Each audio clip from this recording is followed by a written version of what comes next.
Capítulo 7 da Lei de Sociedade.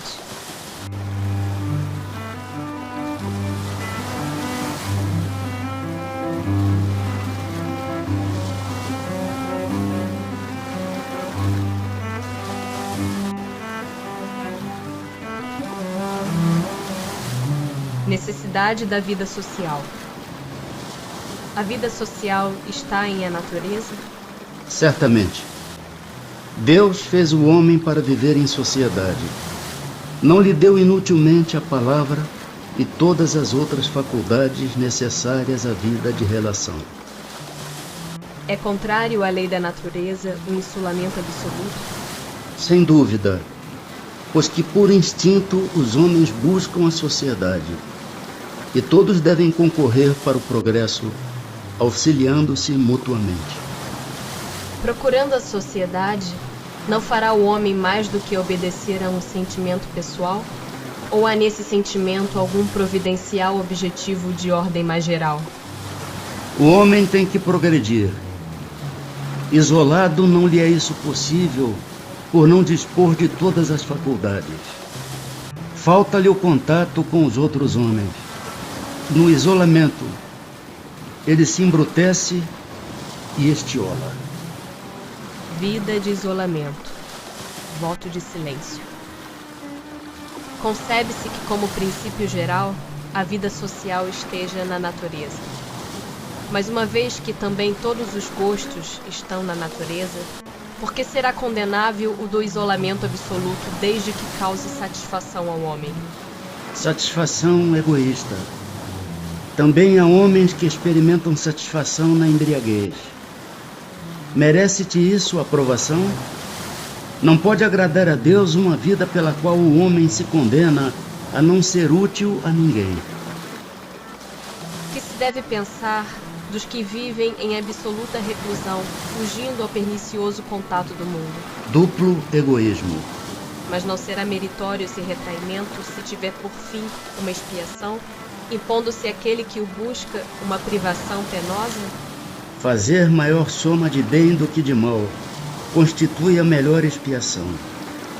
Evitando o mal, aquele que por tal motivo se isola cai noutro, pois esquece a lei de amor e de caridade.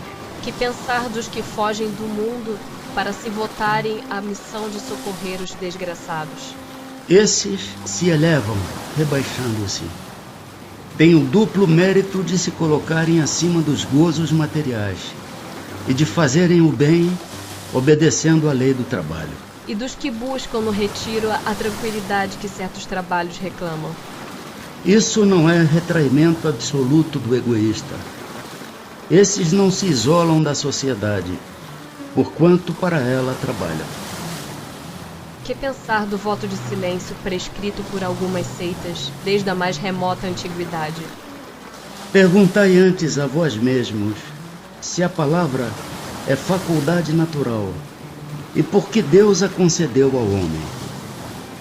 Deus condena o abuso e não o uso das faculdades que lhe outorgou. Entretanto, o silêncio é útil, pois no silêncio pões em prática o recolhimento. Vosso espírito se torna mais livre e pode entrar em comunicação conosco. Mas o voto de silêncio é uma tolice. Sem dúvida obedecem à boa intenção os que consideram essas privações como atos de virtude. Enganam-se, no entanto, porque não compreendem suficientemente as verdadeiras leis de Deus. Laços de família. Por que é que entre os animais, os pais e os filhos deixam de reconhecer-se, desde que estes não mais precisam de cuidados? Os animais vivem vida material e não vida moral.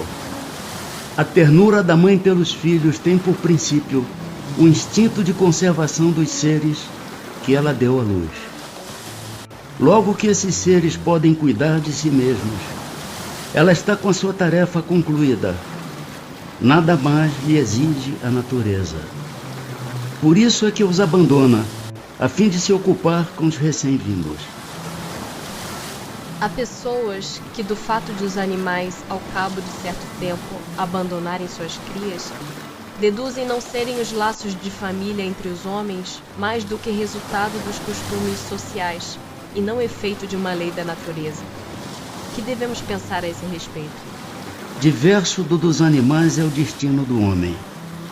Por que então quererem identificá-lo com estes?